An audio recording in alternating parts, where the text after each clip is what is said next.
와, 홍콩 물가 진짜 살벌하네요. 홍콩 물론 좋죠. 감성 넘치고 매력적인 도시잖아요. 하지만 솔직히 비싼 숙박비에 비해 방은 좁고 가성비가 좀 아쉽다는 생각 저만 해본 거 아니죠? 자, 시선을 딱 15도만 옆으로 돌려보세요. 홍콩 방값에 넓은 방과 아름다운 오션뷰가 여러분을 기다립니다. 여긴 홍콩 사람들도 주말마다 몰래 넘어와서 쉬고 간다는 진짜 휴양지거든요. 한국인은 아직 잘 모르는 홍콩의 옆집 중국 선전 지금 출발합니다. 저는 지금 홍콩 바로 옆 동네 중국 선전에 와 있어요. 선전을 아시는 분들은 단지 기술이 발전된 도시라고만 기억하시는 것 같아요. 하지만 선전은 아름다운 여행지이기도 합니다. 여기는 외국인들이 많이 산다는 셔커우 지역의 힐튼 호텔입니다. 2026년 1월 새해 첫 여행인데 굳이 홍콩 놔두고 선전으로 온 이유, 이 방만 봐도 딱 아시겠죠? 제가 잡은 이 방 좀 특이해요. 오션뷰 윙 베리어 프리 룸이라고 하는데 보세요. 현관부터 침실, 욕실까지 문턱이 하나도 없고 공간 자체가 일반 룸보다 훨씬 넓게 빠졌습니다. 먼지 하나 없는 통유리창 너머로 셔커우 바다와 요트들이 파노라마로 펼쳐지고 침구는 힐튼 퀄리티 그대로 뽀송뽀송합니다. 여기서 문득 그런 생각이 들더라고요. 우리가 알던 그 촌스러운 중국은 이제 우리 기억 속에만 있는 거 아닐까요? 과연 거리 풍경은 어떨지, 우리가 흔히 생각하는 중국 이미지 그대로일지 궁금하지 않으세요? 한번 나가보겠습니다. 호텔 정문을 나오면 바로 앞이 셔커우 중심지 해상세계입니다. 길 건너에 I love SK라고 쓰여 있는데 우리나라 SK그룹 아니고요. 셔커우의 약자입니다. 길을 걷다 보니 세련된 디자인의 식당들이 눈에 띄네요. 여기가 40년 전엔 그냥 어촌이었다는데 지금은 완전히 딴 세상이네요. 요즘 중국 관광지 가보면 이렇게 힙한 길거리 매장들이 부쩍 많아진 것 같아요. 저 앞에 보이는 거대한 배, 셔커우의 랜드마크 밍화호입니다. 이거 모형 아니고 진짜 배예요. 1960년대 프랑스에서 만든 호화 유람선인데 원래 대서양을 누비던 배였대요. 1983년부터 여기 육지에 정박해 있었죠.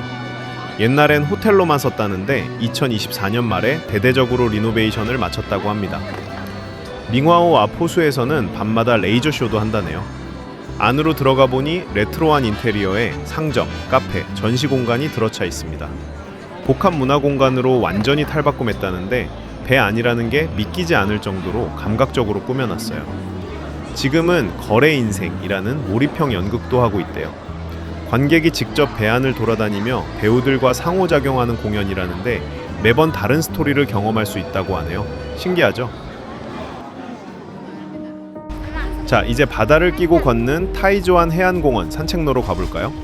역시나 대륙의 스케일답게 산책 나온 사람들로 가득합니다.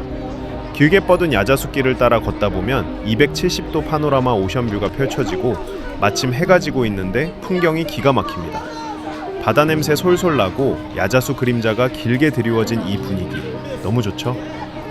위에서 보니까 붉은 노을이랑 셔커우만 그리고 건너편 홍콩의 산세와 불빛이 어우러져서 진짜 장관이네요. 그런데 지금 1월이라 그런지 바닷바람이 장난 아닙니다. 눈으로는 와 예쁘다 하고 있는데 몸은 덜덜 떨고 있어요. 사실 날것의 자연은 아름답지만 우리 사정을 봐주진 않죠. 더 있다간 감기 걸릴 것 같아서 저기 보이는 K11로 빨리 피신해야겠습니다. 와, 이제야 살 것 같습니다. 여기는 요즘 선전에서 가장 핫하다는 K11 이코스트입니다.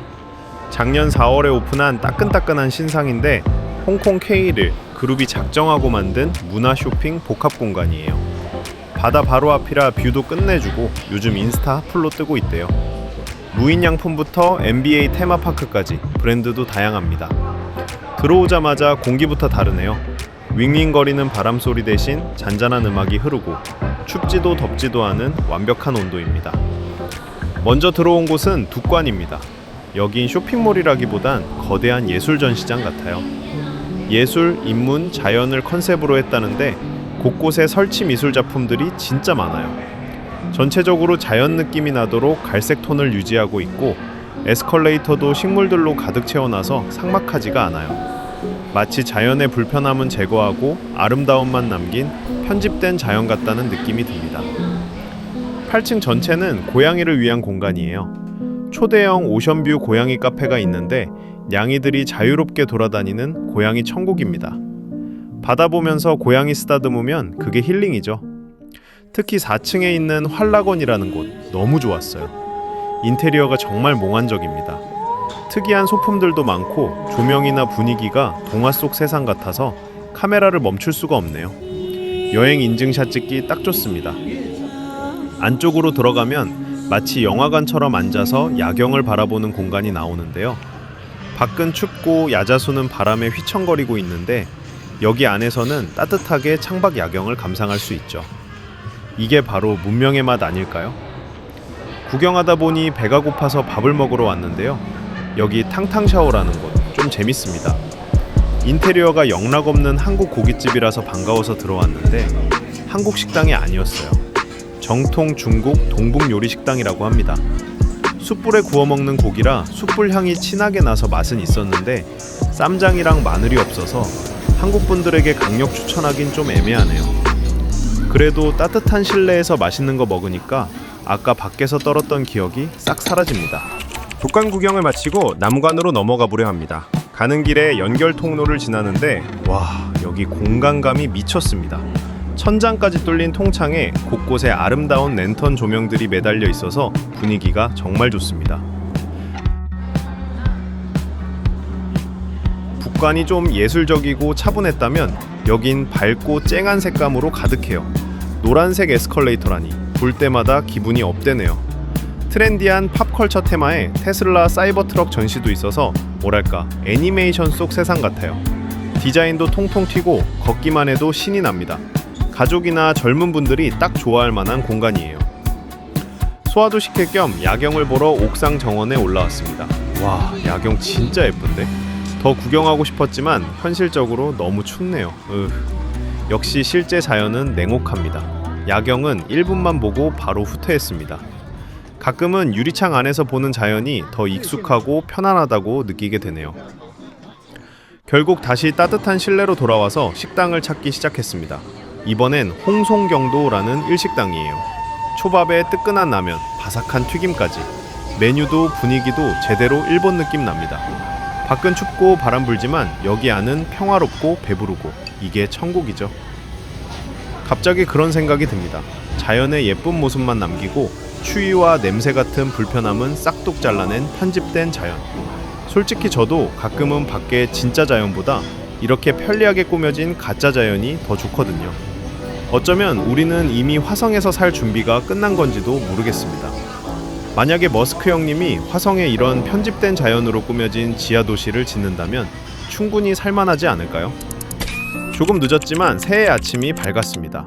호텔 방에서 일출을 타임랩스로 담아봤는데 불길 떠오르는 태양이 정말 장관이네요. 모두들 새해에는 행복한 일들 가득하시길 바랄게요. 홍콩 대신 선택한 선전 1박 2일 여행 어떠셨나요? 불편하지만 아름다운 진짜 자연과 편안하고 완벽한 가짜 자연. 여러분은 어느 쪽이 더 끌리시나요? 오늘 여행이 좋으셨다면 구독 부탁드릴게요. 앞으로 모든 여행지의 가이드를 편하게 받아보실 수 있습니다. Always trying to be cool, trying to be those bad guys, you know.